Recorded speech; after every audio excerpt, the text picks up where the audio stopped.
Bismillahirrahmanirrahim. Alhamdulillahi Rabbil Alamin. Wassalatu wassalamu ala nabiyyina Muhammadin wa ala alihi wa sahabatihi ajma'in wa man tabi'ahum bi ihsanin ila yaumiddin. Kaum muslimin yang saya cintai dan saya muliakan, rahimani wa rahimakumullah. Kita akan melanjutkan insyaallah taala pembahasan fikih puasa, masuk pada bab yang ke-17. Qala al-muallif hafizahullah, al-mabhath as-sabi' 'ashar, adab as-siyam al-mustahabbah. Pembahasan yang ke-17, adab-adab puasa yang disunnahkan. Kalau pembahasan yang sebelumnya kita telah membahas wajib-wajib dalam puasa, kemudian yang diharamkan dalam puasa, maka pembahasan ini adalah hal-hal yang disunnahkan bagi orang yang berpuasa. Beliau akan menyebutkan insyaallah taala sejumlah sunnah. Yang pertama, as-sahur, makan sahur.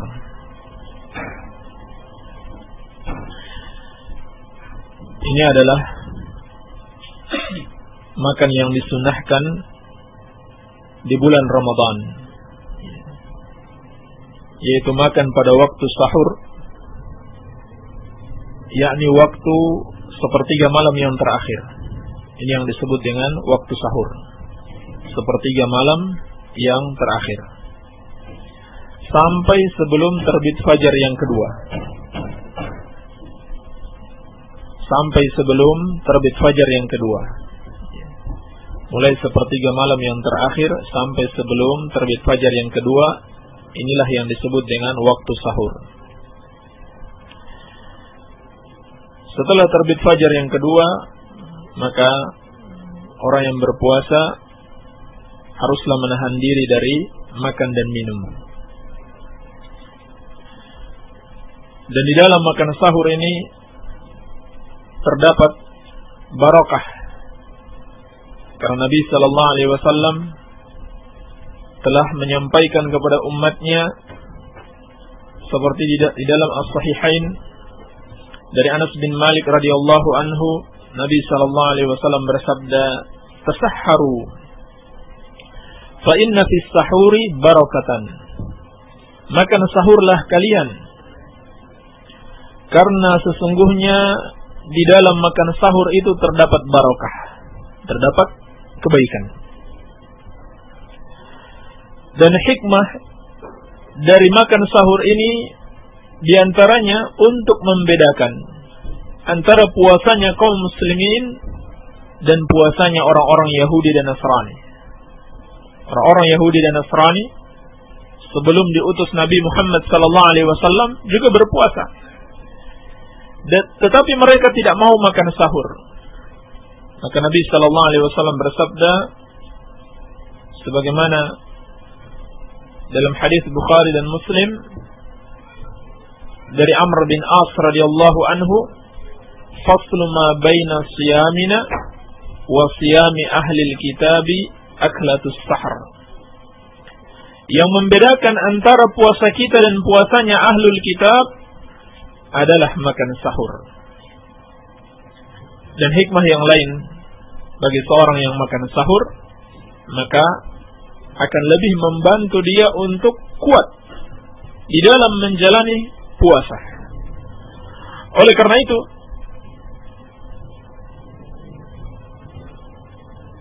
hendaklah kita berusaha untuk makan sahur. Dan hukumnya adalah sunnah muakkadah, sunnah yang sangat ditekankan bagi umat ini.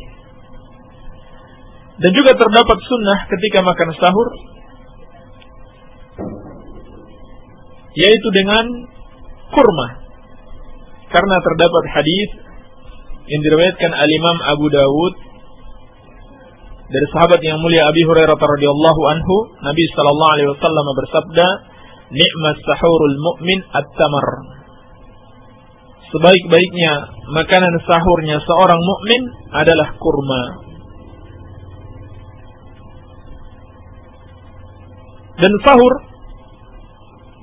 walaupun bukan dengan kurma, dengan apa saja disunnahkan, meskipun hanya dengan minum air. Walau hanya sekedar minum air, seorang niat makan sahur, maka dia sudah dianggap telah mengamalkan sahur.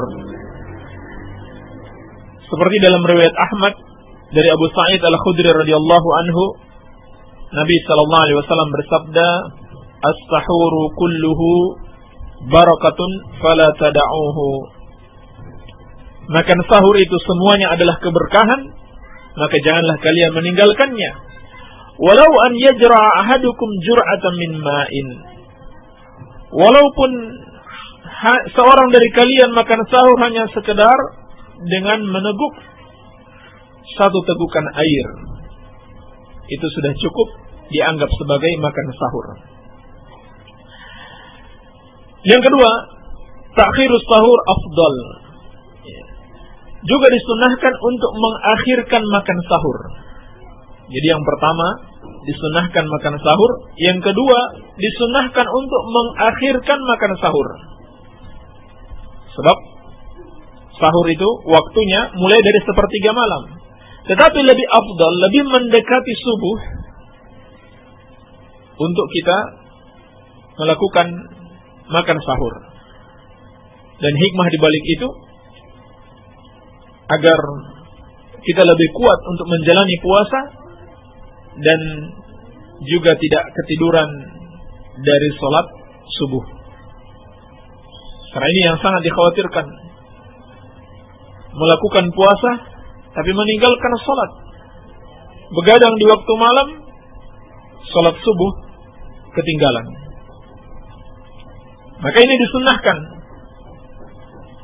Disebutkan dari hadis Anas bin Malik radhiyallahu anhu bahwasannya Zaid bin Thabit mengabarkan kepada beliau, annahum tasahharu ma'an nabiy sallallahu alaihi wasallam thumma qamu ila salati. Bahwasannya para sahabat makan sahur bersama Rasulullah sallallahu alaihi wasallam, kemudian mereka melakukan salat. Qultu kam bainahuma? Aku katakan, kata Anas kepada Zaid, berapa jarak antara sahur dan salat subuh? Qala qadru 50 aw 60, yakni ayah. Maka kata Zaid, jaraknya kurang lebih antara 50 atau 60 ayat. Jadi sangat dekat waktu makan sahur Rasulullah sallallahu alaihi wasallam, yakni waktu selesainya dengan salat subuh. Ini yang disunnahkan. Yang ketiga, al-iftar. Disunnahkan untuk berbuka puasa, yaitu apabila telah terbenam matahari, telah masuk waktu maghrib, disunnahkan untuk berbuka puasa berdasarkan hadis-hadis yang sahih, di antaranya di dalam As-Sahihain dari Umar bin Khattab radhiyallahu taala anhu, bahwa Rasulullah sallallahu alaihi wasallam bersabda, "Idza aqbala al-lailu min hahuna wa adbara an-naharu min hahuna wa gharabat asy-syams faqad aftara as-sha'im." Apabila malam telah datang dari sini dan siang telah pergi dari sana, lalu matahari telah terbenam, maka orang yang berpuasa telah masuk pada waktu berbuka puasa. Ini termasuk sunnah. Kemudian yang keempat, ta'jilul iftar ba'da tahaqquqi ghurubish syams. Termasuk yang disunnahkan bagi orang yang berpuasa adalah bersegera untuk berbuka apabila sudah dipastikan waktu berbuka telah masuk atau matahari telah tenggelam.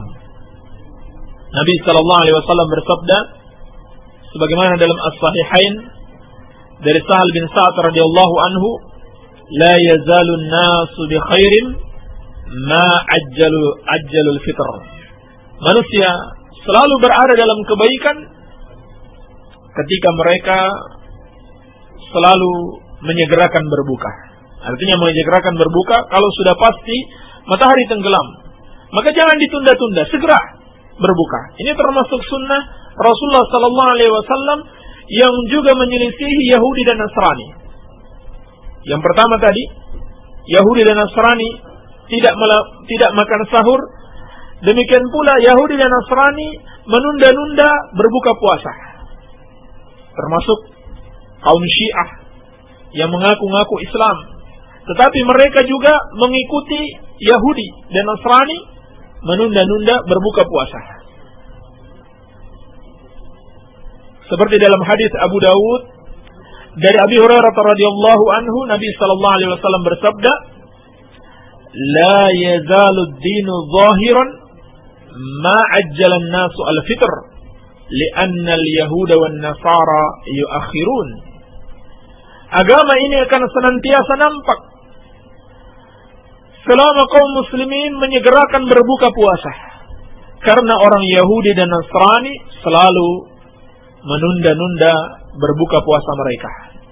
Hikmah di balik ini bahwasanya agama ini haruslah selalu menyelisihi Yahudi dan Nasrani.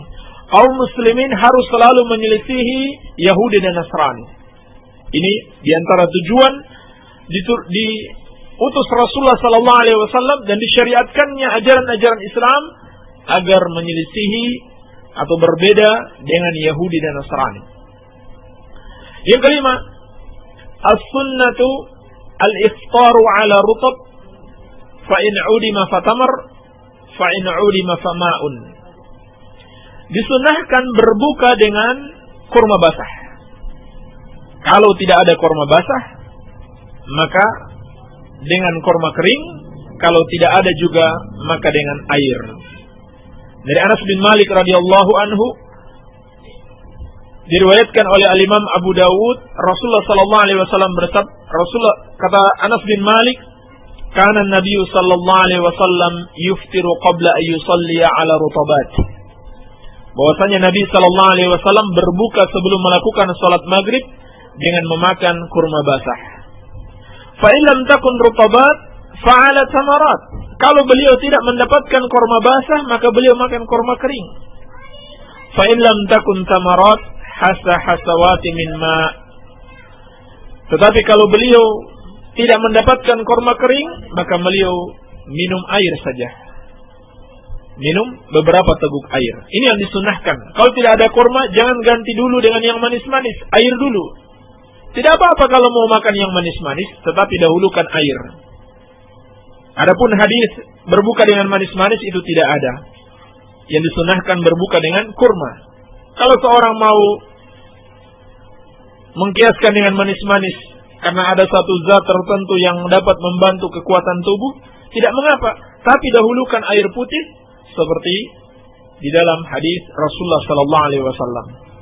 Yang keenam, an yad'u 'indal iftar wa asna'a as-siyam. Hendaklah orang yang berpuasa berdoa ketika berbuka puasa, demikian pula sepanjang dia berpuasa hendaklah memperbanyak berdoa. Dikarenakan doa orang yang berpuasa itu adalah doa yang mustajabah, tidak ditolak oleh Allah Subhanahu wa taala, sebagaimana dalam hadis Abi Hurairah radhiyallahu anhu yang diriwayatkan oleh Al-Imam Ibnu Majah dan disahihkan oleh Syekh Al-Albani, Rasulullah sallallahu alaihi wasallam bersabda, "Salasatun la turaddu da'watuhum." Ada 3 golongan yang tidak ditolak doa mereka. Al-imamul adil, yang pertama pemimpin yang adil. Was-shaimu hatta yuftira. Dan yang kedua, orang yang berpuasa sampai dia berbuka. Wa fi riwayatin hina yuftir, dalam satu riwayat ketika dia berbuka. Jadi ada 2. sepanjang dia berpuasa dan ketika berbuka. Wa da'watul mazlum, dan yang ketiga doa orang yang dizalimi. Hati-hati, jangan suka menzalimi orang.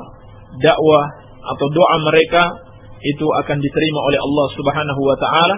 Laisa bainaha wa bainallahi hijab. Tidak ada pembatas antara doa orang yang dizalimi dengan Allah Subhanahu wa taala.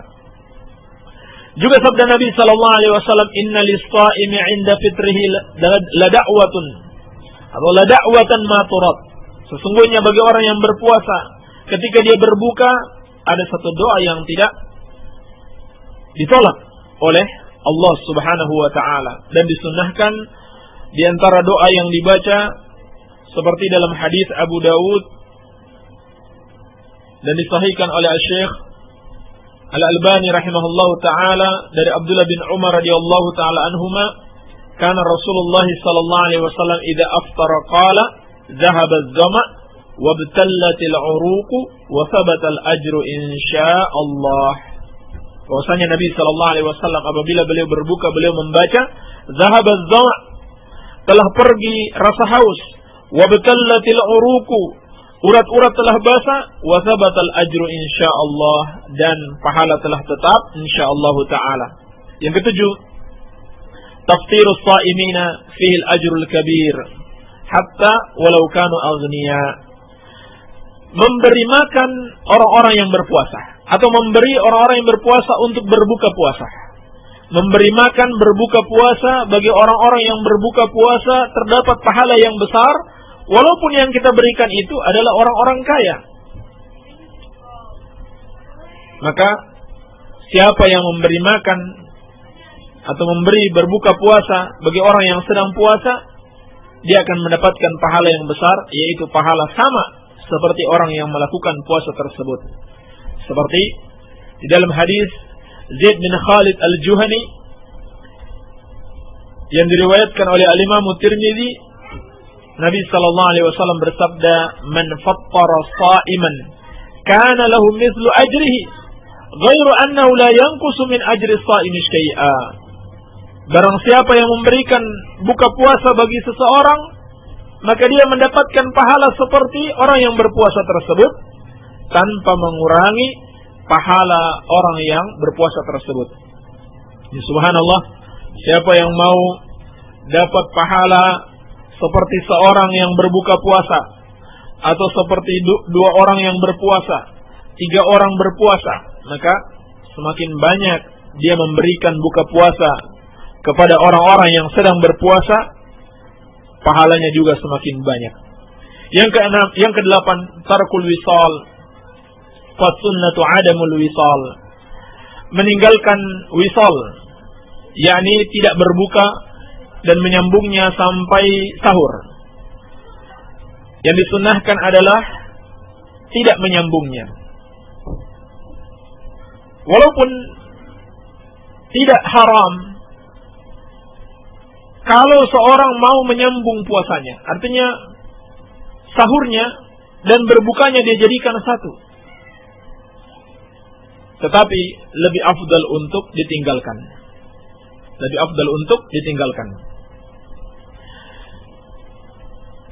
Berdasarkan hadis Abdullah bin Umar radhiyallahu taala anhuma, anna Nabi sallallahu alaihi wasallam wasal, bahwa kata beliau, Nabi sallallahu alaihi wasallam pernah melakukan puasa wisal, yakni beliau tidak berbuka kecuali pada waktu sahur.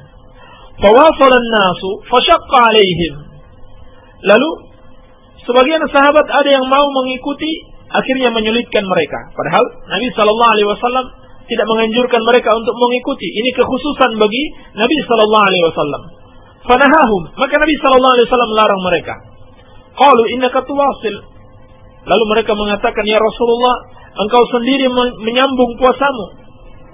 Qala, maka beliau bersabda, "Lastu kahayatikum, inni adhallu ud'amu wa usqa."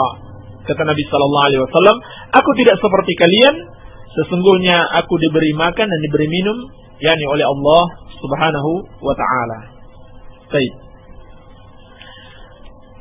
Kemudian yang ke-9, kathratul qira'ah wa dzikr wa du'a was salah was sadaqah wal umrah.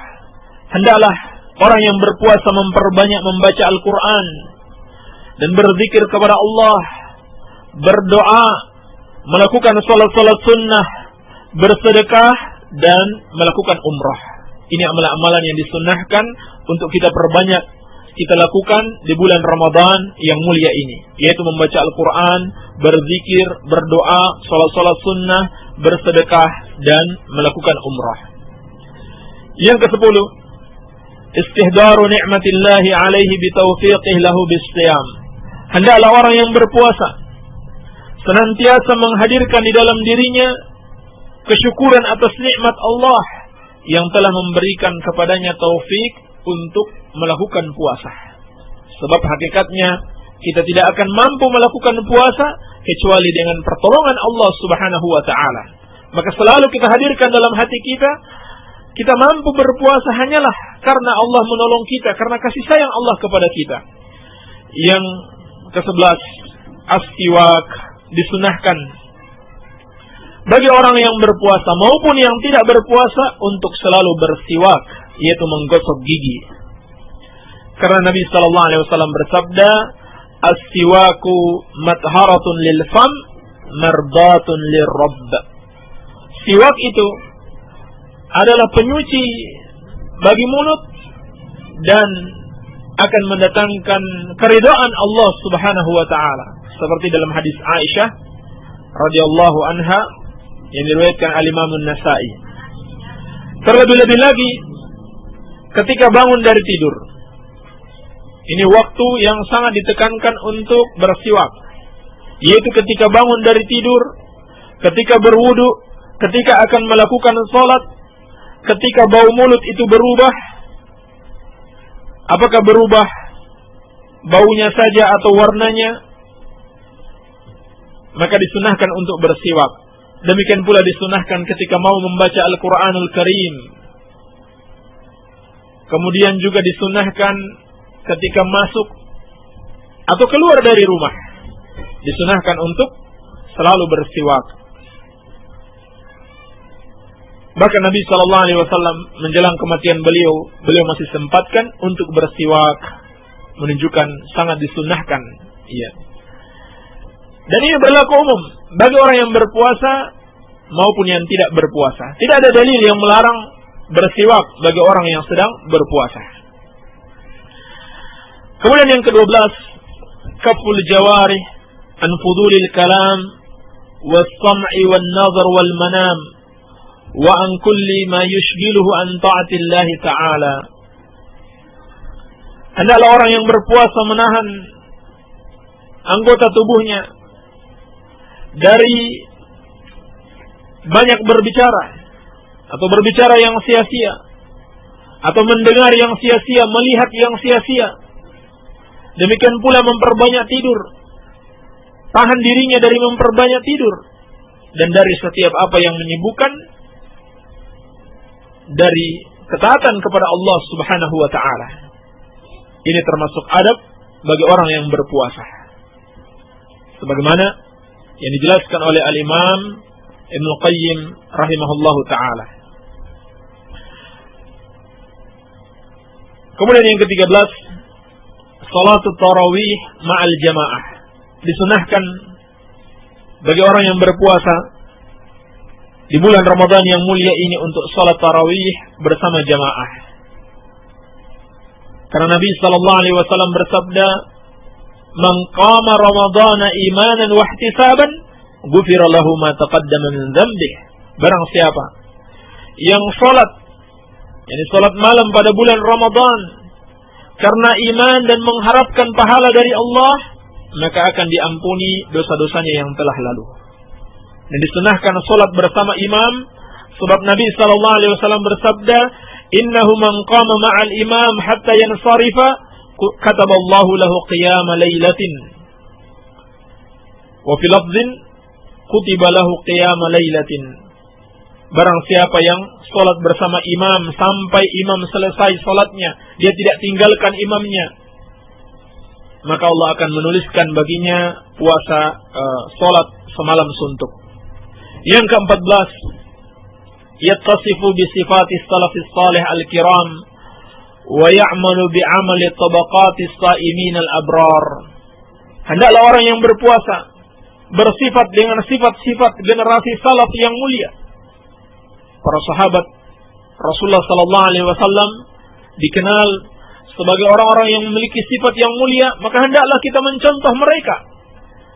Dan hendaklah seorang yang berpuasa itu beramal sesuai dengan tingkatan orang-orang yang berpuasa yang terpilih. Di sini beliau menyebutkan seperti dari Imam Ibn Rajab Al-Hambali rahimahullah, al-abrar, orang-orang yang terpilih, orang-orang yang dicintai Allah. Tingkatan berpuasa mereka ada dua.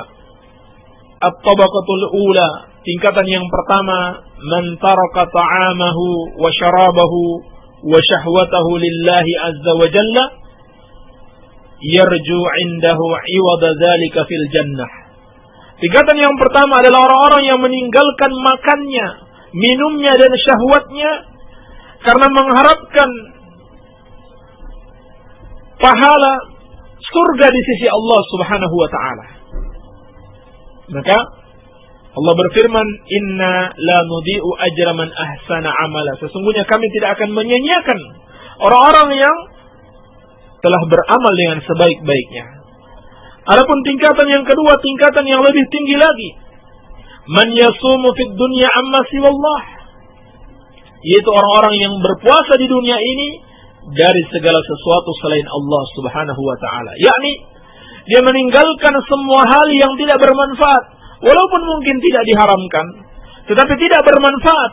Dia tinggalkan hal-hal yang kurang bermanfaat. Dia lebih memilih hal-hal yang dapat mendekatkan dia kepada Allah Subhanahu wa taala. Kemudian yang ke-15, yang terakhir, yustahabbu lis-sha'im idza syatamahu ahadun aw sabbahu ay yaqula inni sha'im. Disunnahkan bagi orang yang berpuasa apabila dicaci atau dicerca oleh seseorang, hendaklah dia mengatakan inni sha'im, saya sedang berpuasa. Agar orang itu sadar, dia tidak boleh balas mencacinya. Nabi sallallahu alaihi wasallam bersabda, "Idza kana yaumu shaumi ahadikum fala yarfuth wa la yaskhab, fa in sabbahu ahadun aw qatalahu falyaqul inni imru'un sha'im." Apabila hari kalian berpuasa, janganlah mengucapkan kata-kata yang menjurus kepada hubungan suami istri, dan jangan pula berteriak-teriak. Apabila seorang mencaci atau memerangi orang yang berpuasa, maka hendaklah dia mengatakan ini imru'un sha'im, saya sedang berpuasa. Inilah 15 perkara yang disunnahkan bagi orang-orang yang sedang berpuasa. Semoga ada manfaatnya. Insyaallah taala kita lanjutkan pada tanya jawab.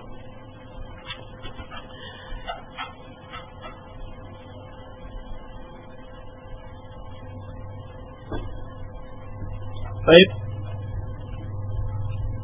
Assalamualaikum Pak Ustadz. Waalaikumsalam.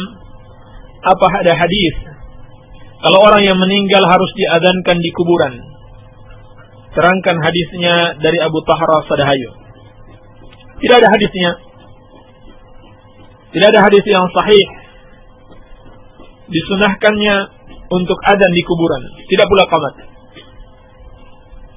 Ini termasuk bid'ah, tidak ada contohnya dari Rasulullah sallallahu alaihi wasallam.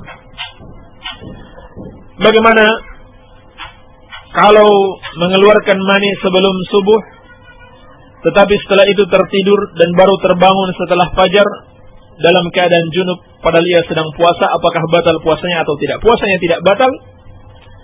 Sebagaimana insyaallah taala akan kita bahas besok hari atau mungkin setelahnya tentang hal-hal yang dibolehkan bagi orang yang berpuasa adalah diantaranya masuk dalam waktu subuh masih dalam keadaan junub baru kemudian dia mandi.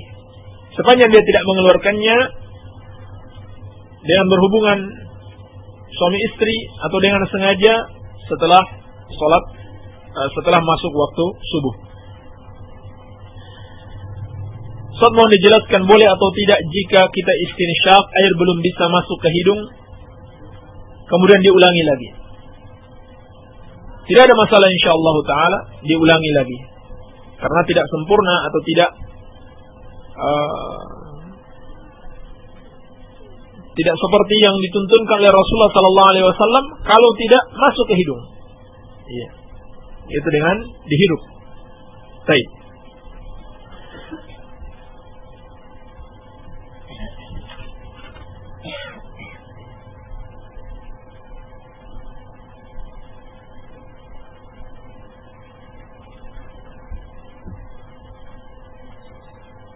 Assalamualaikum Pak Ustaz. Waalaikumsalam. Setelah sholat selesai mengusap muka dan yang berdoa selesai juga mengusap muka, apa itu perbuatan bid'ah? Itu termasuk bid'ah karena hadisnya dhaif. Tidak ada hadis yang sahih tentang mengusap wajah ketika selesai berdoa. Hadisnya dhaif sebagaimana dijelaskan para ulama muhadditsin. Assalamualaikum. Waalaikumsalam Pak Ustaz. Saya sudah tidak aktif lagi dalam khuruj setelah mendengar mau'izah dari Pak Ustaz. Tapi kata mereka saya itu telah terlepas dari hidayah. Apa jawaban bagi saya kepada mereka? Mohon penjelasan dari Pak Ustaz. Yang pertama, pahami dulu apa sebenarnya penyimpangan mereka. Di antara yang sudah kita sebutkan, penyimpangan mereka itu bukan sekedar bid'ah biasa, tetapi bid'ah yang sampai pada derajat kesyirikan. Seperti yang pernah kita sebutkan tentang kisah yang mengandung kesyirikan yang ada dalam kitab, bisa dikatakan kitab suci mereka, yaitu kitab Fadail A'mal, karangan pendiri mereka. Itu terdapat kisah-kisah kesyirikan, seperti adanya seorang pemuda katanya, setelah dia mengamalkan zikir tertentu dalam jumlah tertentu, dia bisa melihat keadaan seseorang, apakah dia selamat di akhirat ataukah dia mendapatkan azab. Ini termasuk syirik. Tidak ada yang mengetahui perkara gaib kecuali Allah Subhanahu wa taala. Tidak ada yang mampu mengetahui keadaan saudara kita, keadaan orang-orang yang sudah meninggal di dunia, apakah dia selamat dari azab Allah ataukah dia mendapatkan azab Allah. Qul la ya'lamu man fis samawati wal ardi ghaiba illa Allah. Katakan, tidak ada yang mengetahui di langit maupun di bumi ini yang gaib kecuali Allah Subhanahu wa taala. Demikian pula yang dilakukan di situ adalah perbuatan bid'ah.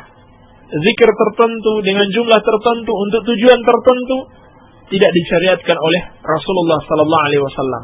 Apakah ini yang dinamakan hidayah? Jelas ini kesesatan.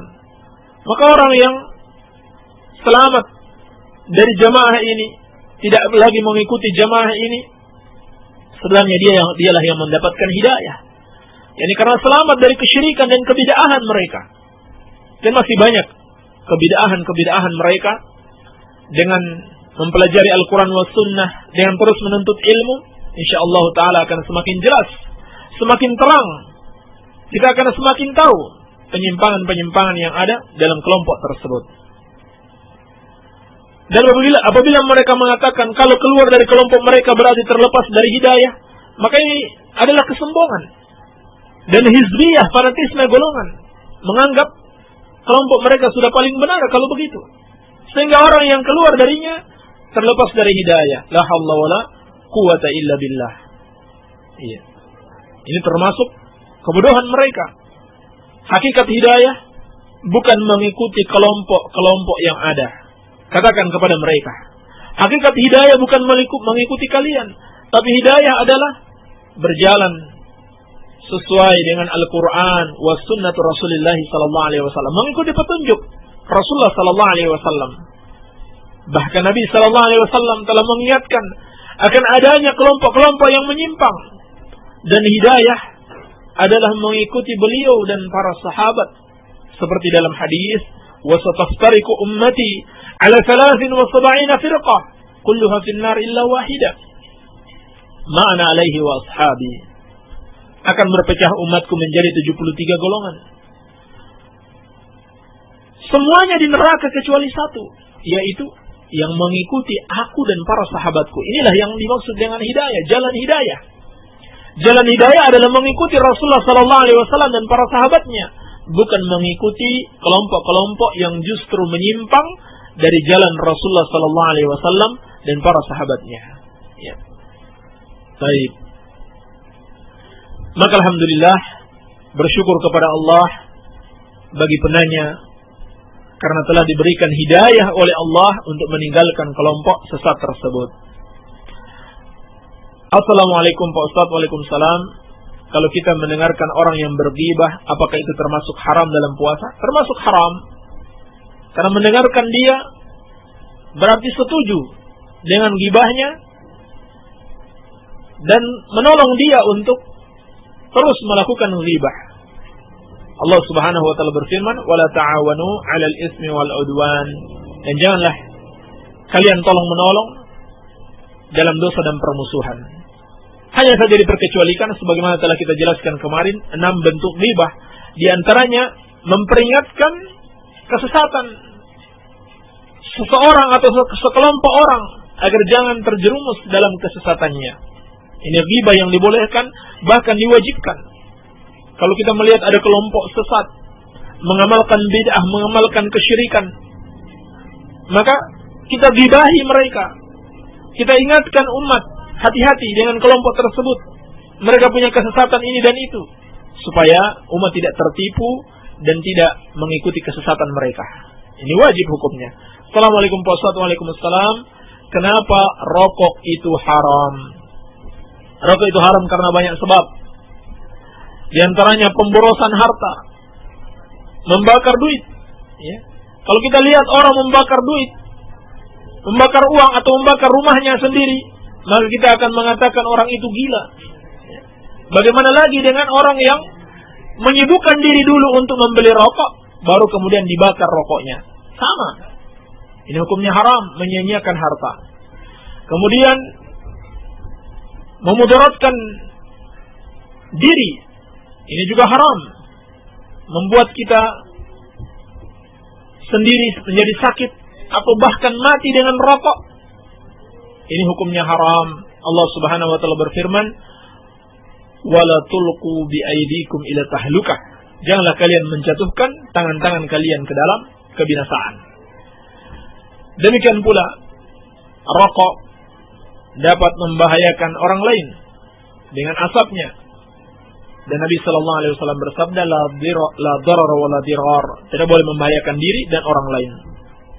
Jadi banyak sebab kenapa rokok itu diharamkan. Baik. Apa hukumnya menempel kaligrafi lafaz Allah sebelah kanan dan Muhammad di kiri dengan sejajar? Apa dalilnya? Baik dengan sejajar ataupun di bawahnya sedikit. Ini tidak ada contohnya dari Rasulullah sallallahu alaihi wasallam. Rumah beliau, masjid beliau yang beliau dirikan tidak ditempelkan yang seperti ini. Dan kalau ditempelkan khusus kaligrafi Allah dan Muhammad, ini mengandung penyamaan antara Allah dan Muhammad. Sebagaimana dalam makna hadis, ketika ada seorang mengatakan kepada Rasulullah sallallahu alaihi wasallam, "Masya Allah wa syi'ta," sesuai dengan kehendak Allah dan kehendakmu, maka Nabi sallallahu alaihi wasallam berkata kepadanya, "Aja'altani lillahi niddan?" Apakah kamu mau menjadikan aku tandingan bagi Allah?